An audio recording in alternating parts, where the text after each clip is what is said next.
36e part.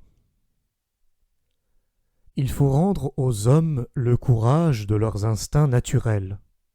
Il faut combattre la mauvaise opinion qu'ils ont d'eux-mêmes, non en tant qu'individus, mais en tant qu'hommes de la nature. Il faut enlever les contradictions qu'il y a dans les choses, après avoir compris que c'est nous qui les y avons mises.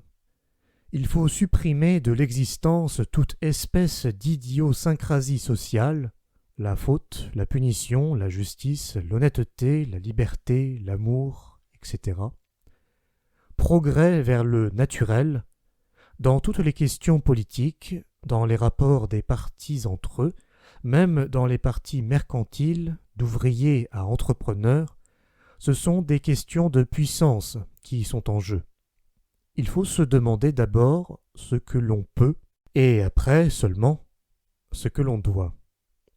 Que dans le mécanisme de la grande politique, on fasse encore sonner la fanfare chrétienne, par exemple dans les bulletins de victoire ou dans les allocutions impériales adressées au peuple, c'est ce qui fait partie des choses qui deviennent de plus en plus impossibles parce qu'elles sont contraires au goût.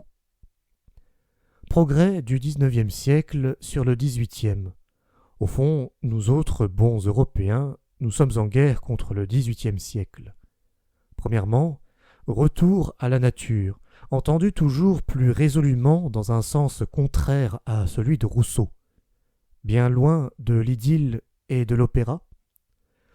Deuxièmement, toujours plus résolument anti-idéaliste, objectif, audacieux, appliqué, mesuré, méfiant à l'égard des brusques changements, anti-révolutionnaire. Troisièmement, plaçant toujours plus résolument la question de la santé du corps avant celle de l'âme, entendant cette dernière comme un état qui résulte de la première, celle-ci du moins comme condition première de la santé de l'âme.